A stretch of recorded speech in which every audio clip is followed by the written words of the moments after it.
Hi! Hello! నమస్తే అండి. ఈరోజు మన వీడియోలో క్యారెట్ హల్వా ఎలా ప్రిపేర్ చేసుకోవాలో చూసేద్దామండి. దీనికి నేను 3 క్యారెట్స్ తీసుకున్నాను. 3 క్యారెట్స్‌ని మనం తురిమేసుకోవాలండి మెత్తగా. తురుముకుండి వాటిని హల్వాకి చాలా చిన్న చిన్న ముక్కలుగా తురుముకుంటే బావుంటుంది హల్వా. అయితే నేను ఒక హల్వాని కుక్కర్‌లో ప్రిపేర్ చేస్తున్నానండి. ఎందుకంటే కొంచెం ఫాస్ట్‌గా అయిపోతుంది. లేదంటే ఎక్కువ టైం పడుతుంది. దానివల్ల మనం ఇంట్రెస్ట్‌గా చేయలేము. జస్ట్ 3 మినిట్స్ టు 5 మినిట్స్‌లోనే అయిపోతుంది.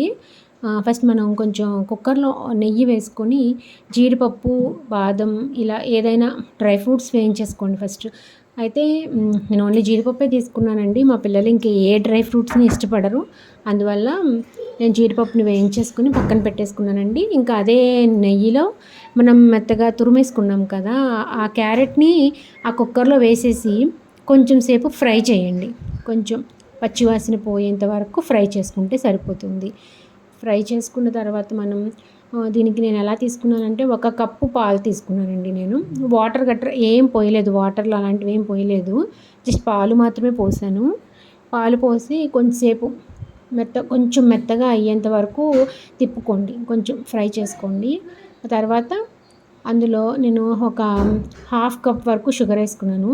అంటే నేను కొంచెం మా ఇంట్లో షుగర్ తక్కువ తింటారు. అందువల్ల నేను తక్కువ వేసుకున్నాను. మీరు ఎంత షుగర్ ఇష్టపడితే అంతవరకు వేసేసుకోండి.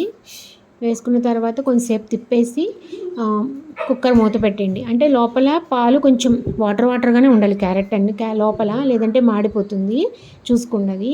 ఆ తర్వాత మనం కుక్కర్ మూత పెట్టేసుకుని ఒక 3 విజిల్స్ రానిస్తే సరిపోతుంది. అంతకంటే ఎక్కువ వద్దు, మాడిపోద్ది చూసుకోండి.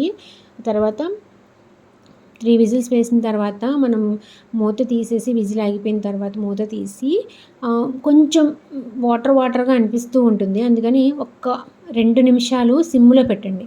సిమ్‌లో పెట్టేసి వదిలేయడం దగ్గరకు వచ్చేస్తుంది హల్వా అనేది మొత్తం. అందుకని ఒక 2 మినిట్స్ మీరు అలా స్టవ్ మీద ఒక 2 మినిట్స్ సిమ్‌లో పెట్టేసుకొని తిప్పేసి కొంచెం దగ్గర పడిన తర్వాత స్టవ్ ఆఫ్ చేసేసుకొని మనం ఏవైతే డ్రై ఫ్రూట్స్ ఉన్నాయో వేసేసుకోండి.